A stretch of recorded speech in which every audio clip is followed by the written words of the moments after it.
Isla, could you just make up your mind, please? You have great 2 candidates. It really doesn't matter. Just pick one, honestly.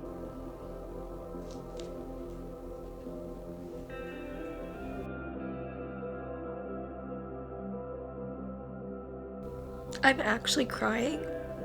I don't know if you can see the tears in my eyes, but they're there. They're there, trust me. Welcome back to my channel. So today's video is super fun, which is completing book series. I think the last time I checked, I am in the middle of at least 20 book series, which is crazy. I don't know how we got here, but we're here and we are trying to rectify the situation through this video. So hopefully in this video we will be completing some series and getting those books off of my TBR. So the first book that we're jumping into is Sky Shade by Alex Astor. This is the 3rd book of the Lightlark series. I think it used to be a trilogy, but now there's going to be like 5 books in the series, so we're gonna get 2 more books about Oro, Grimm, and Isla. Like, come on, I love that. I am so excited.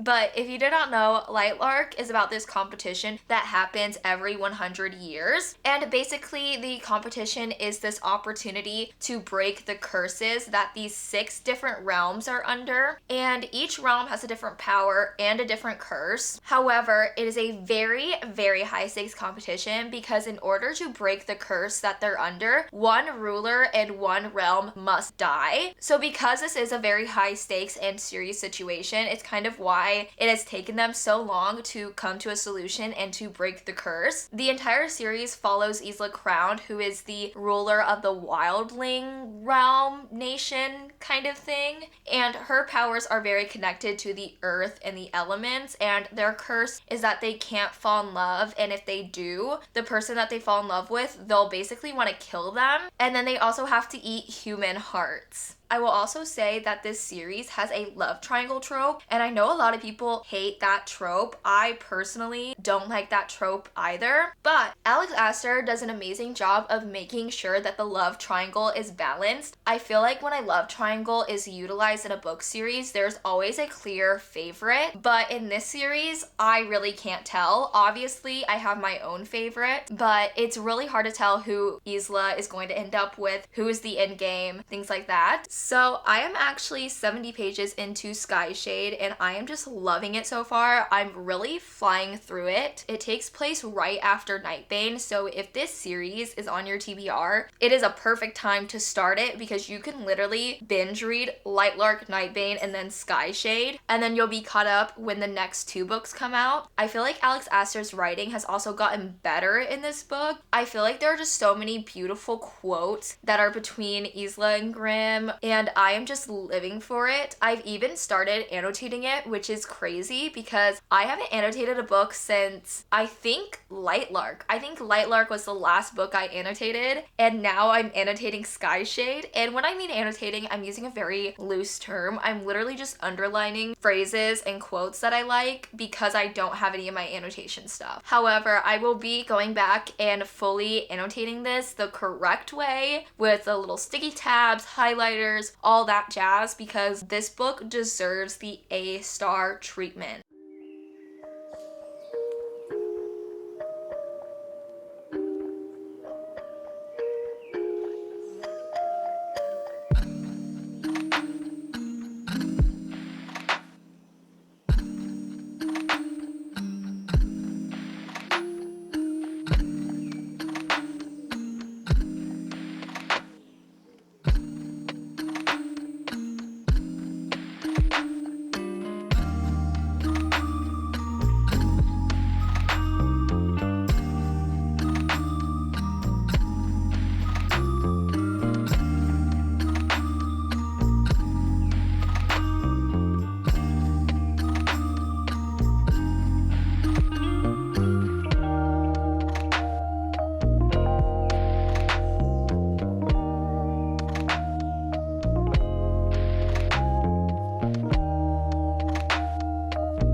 Grimm is going through it in this book. All of his quotes are literally devastating. Alex Astor, you did not need to do this to him. We love a classic my wife scene. It is literally a classic. Alex Astor's love triangle in Lightlark is not for the faint of heart, okay? Tell me why I'm literally on the verge of tears for the other main male character. He's not even my favorite. I'm not even actively rooting for them, but I'm crying for him. I'm literally on the verge of tears. So it is the next day. I am 60% through Sky Shade and I am just addicted. I am flying through this book and I honestly would have finished it last night if I hadn't been responsible and went to bed at a decent hour. I have been going to bed at like 1 or 2 a.m. for the past few days and that is just not sustainable for my lifestyle. So last night I went to bed at a pretty normal early time and I caught up on some sleep and now we are ready to dive back into Sky Shade. So far, this book has been living up to my high expectations, which is crazy to say because I feel like that never happens, especially when a book is in a series. I feel like there's always some sort of disappointment or shortcomings, but I'm just living for this book. I'm eating up every page, every chapter. Not to mention, I feel like Alex Astor's writing has really improved in this book. I don't think her writing was bad to begin with in any way, but there's definitely been a growth or development in this book because there are just some beautiful, beautiful quotes. And I'm not gonna lie, I have almost cried quite a few times just because her writing is that good. So I'm 266 pages into Sky Shade and I'm like 99% sure that the big like plot twist or whatever just went like straight over my head. I don't know who they're talking about. I'm still in the dark. I don't know.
I am literally so close to being done with Sky Shade, I'm not gonna lie. And don't get me wrong, I'm really enjoying the book. Like, I love this world and I love Isla, Oro, and Grimm. But it also feels like nothing is really happening in this book because I just know that there's not going to be a true resolution just because this is the third book in the 5th book series. I don't know, I just feel like I'm gonna be like a little disappointed with the ending just because I'm greedy and I want the entire series at my fingertips right now.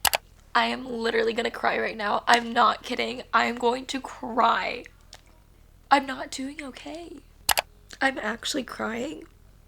I don't know if you can see the tears in my eyes, but they're there. They're there. Trust me. I just finished reading Skyshade and I am in shock right now. I have no thoughts or feelings. I'm just stunned, jaw to the floor. When I picked up Lightlark in like September or August, I thought it was going to be a trilogy, but now it's a 5-book series, and thank God for that because I'm going to be an empty shell when this series is over. I honestly think I need to just sit and soak in this book, so expect a review tomorrow because my brain is mush. My brain is mush. I cannot do a review right now.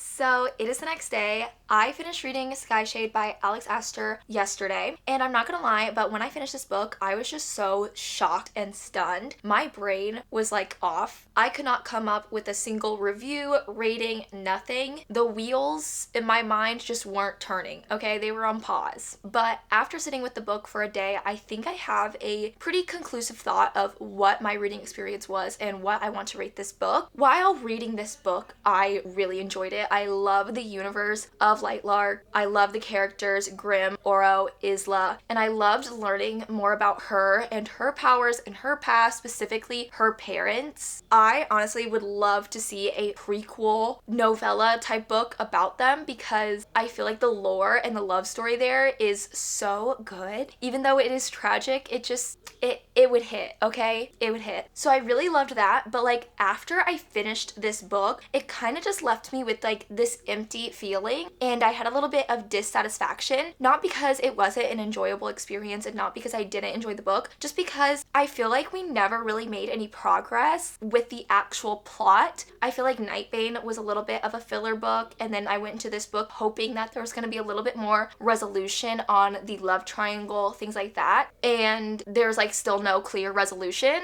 Isla, could you just make up your mind, please? You have great 2 candidates. It really doesn't matter, just pick one, honestly. So because this book just kind of gave me no resolution or progress with the plot, I think I would rate this a 3.5, which is crazy. I honestly was thinking about rating it a 4 stars, but just like the empty feeling I got after finishing this book, I just feel like it kind of showed that even though it was an enjoyable reading experience, the aftermath of it all just like didn't live up to the hype. I wasn't satisfied with the ending, with what I got, and stuff like that. However, there are some beautiful, beautiful quotes. I feel like Alex Astor really upped her writing game. I did annotate this book. I don't have any tabs just because I don't have them here with me, but you best believe that I will be going back and tabbing this book where all my quotes are. So yeah, 3.5. I really did enjoy this book. My reading experience was phenomenal. I literally could not put this book down, but I just think overall this book was a little bit of a filler book, and I just really wanted a little bit more progress with the plot, the characters,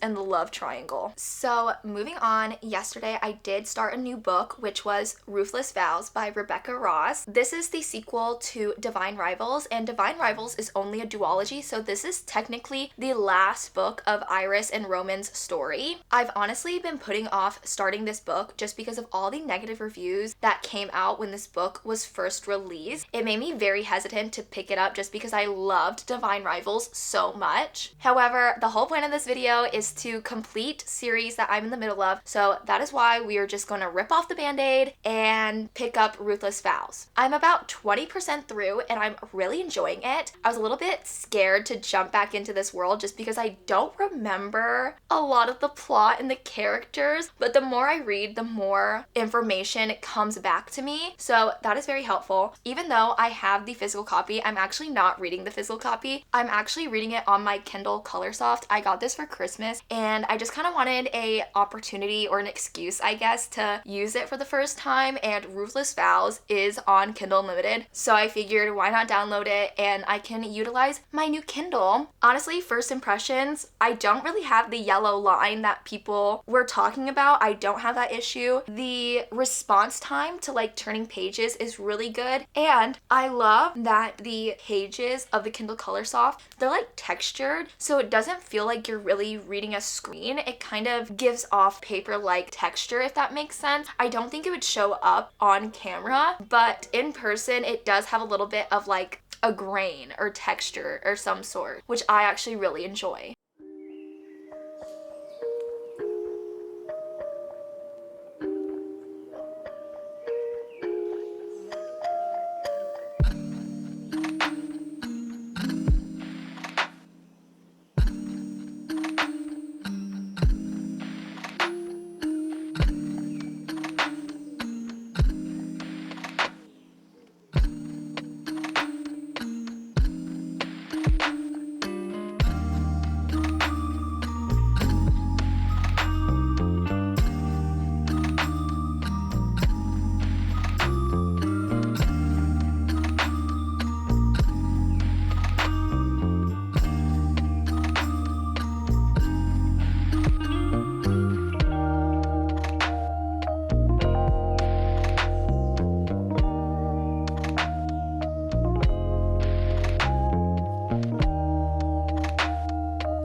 Excuse you.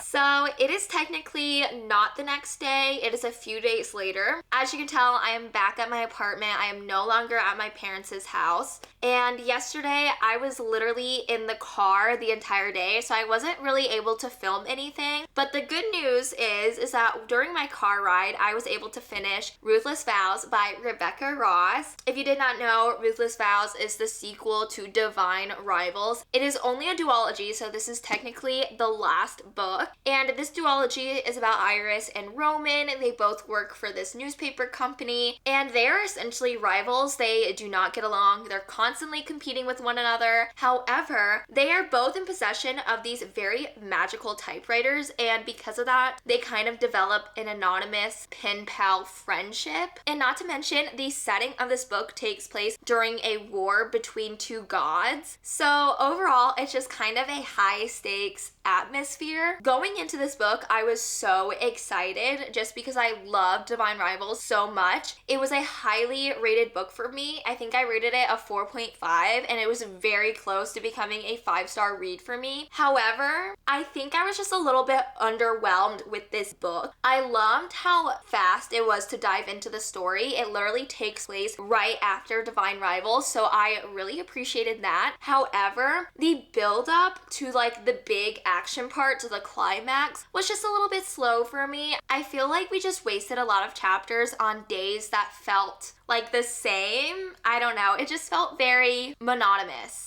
Or monotonous. I don't think I'm saying that word right, but it just felt very still. It didn't feel like anything was happening, if you get what I mean. But I will say the climax was so good. There's some beautiful quotes in here. Not to mention the relationships between the side characters. I just ate that up. It was probably one of my favorite parts of the book because we really don't get get a lot of romance between Iris and Roman, and we also don't get a lot of letters as well. That's the other thing. I also wish the letters lasted just a tad longer, but that's just my humble opinion. I think all in all, this book is a 3 stars for me. Divine Rivals is definitely still my favorite, but I wouldn't knock this duology. I think it's a good little low commitment YA fantasy duo. So I actually think I'm going to end the video here just because I've been filming this video for over a week, so I think it's time to call it quits, unfortunately. But do not worry, I have a lot of fun videos planned, so this is not the last you will see of me. If you enjoyed this video, make sure to give it a big thumbs up. Comment down below if you've read either of these books. If there are any series that you were trying to finish, I would love to know. And yeah,